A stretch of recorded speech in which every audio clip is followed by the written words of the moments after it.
Hello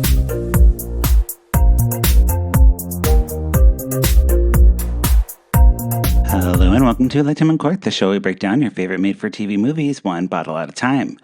I'm your host, Patrick Serrano, and today we're talking about Death at the Dinner Party. Death at the Dinner Party stars Candice Lidstone, Mark Day, and Cameron Brodeur. The movie opens up with Andrea tied up and kidnapped. Already over it. She's basically like, can we skip the whole murder part? I have errands to run. Strong energy right out the gate. Then we flash back 1 week earlier to a college campus where Professor Jackson is teaching a lecture while looking like he moisturizes with danger. This man is not giving adjunct faculty. He's giving hot guy at a Whole Foods who definitely has a podcast. Naturally, all his students are obsessed with him because apparently a YouTube channel is the equivalent to tenure now. Enter Ethan, Andrea's college-age son, who's trying desperately to live his life without his mother calling him swole in public. Unfortunately for him, Andrea has arrived on campus with the subtlety of a marching band. Ethan has a history of stuttering, but he's doing well now. Ethan hangs around Emma, a girl who is clearly about to become a tragic cautionary tale because she is too nice and has visible neck bruises. Andrea notices them immediately because no mother in a Lifetime movie has ever minded her business, not even once. Professor Jackson throws a private party for his top students, which feels like something HR should look into. Andrea invites herself because boundaries are not for weak parents. At the party, Andrea and Professor Jackson verbally spar over cocktails. He compares Ethan to a chimpanzee, and Andrea retaliates with random hyena facts, like she's hosting Animal Planet after dark. Meanwhile, Professor Jackson's wife, Nora, lurks around, looking rich and exhausted. Then Emma suddenly falls down the stairwell to her death after arguing loudly. The police arrive, and Andrea immediately decides she alone must solve this mystery. Ethan's stutter has come roaring back because between his dead friend and his mother becoming Nancy Drew on Adderall, the man is stressed. Andrea starts snooping everywhere. She attends lectures, interrogates the TA, digs through Emma's belongings, which seems like evidence tampering.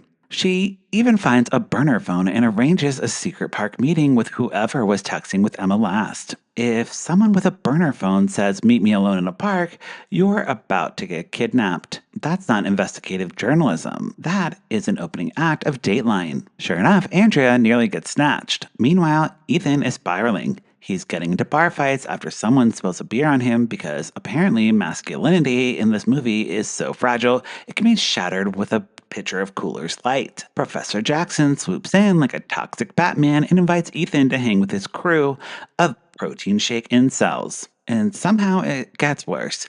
Ethan gets doxxed on the professor's YouTube channel. Andrea tries to warn her son, but he's fully on the "mom, you don't understand what it's like with the boys." And he kicks her out. Andrea refuses to leave because she didn't raise this child for 19 years just to lose him to a tank top fighting fight club. Then someone burns Jezebel into the lawn, and I'm like, what are these college students from the 1800s? At this point, Ethan has moved into Professor Jackson's house, which is objectively insane.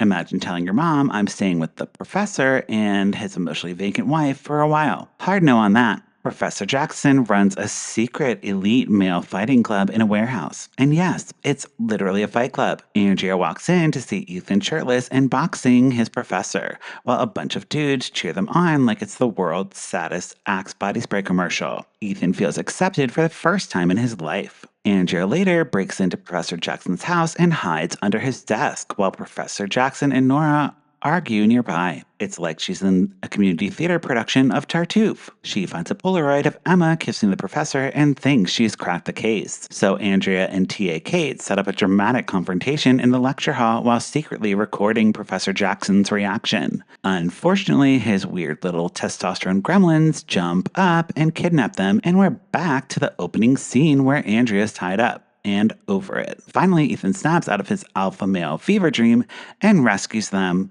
The cops arrest Professor Jackson and his cronies. But, plot twist, Professor Jackson didn't kill Emma. It was T.A. Kate the whole time. Andrea randomly visits T.A. Kate later and notices evidence that T.A. Kate stole Emma's research for her PhD. Apparently, Emma confronted her and Tia Kate shoved her down the stairs. Academia is really brutal. Then Tia Kate grabs a knife, and the two women start fighting harder than the dudes in the warehouse boxing ring. Equal rights, equal fights. They crash through a sliding glass door, and Kate accidentally stabs herself because karma. 1 week later, Andrea and Ethan leave campus together to take a semester off, which honestly feels reasonable after uncovering a murder, dismantling a misogynistic cult, and surviving Fight Club. Ethan claims he's changed, but his main concern is still getting enough protein. So somewhere in the distance, a Blender bottle rattles ominously, and that is Death at the Dinner Party. Death at the Dinner Party was tackling the institution of incel men in college. And while I think look maxing is a hotter topic right now, this is still something that is interesting, so I would pour it up for that. Let me know what you think about the movie in the comment section below, and follow the show at Lifetime Uncorked. You can also follow me at Patrick Making Out. Lifetime Uncorked is a podcast with hundreds of episodes recapping Lifetime movies. Listen wherever you get your podcasts and visit lifetimeuncorked.com for full reviews. If you like this episode, please leave me a tip on Ko-fi, buy me a glass of wine, and I'll keep watching Lifetime. That's it for this week. We'll see you next time. Bye!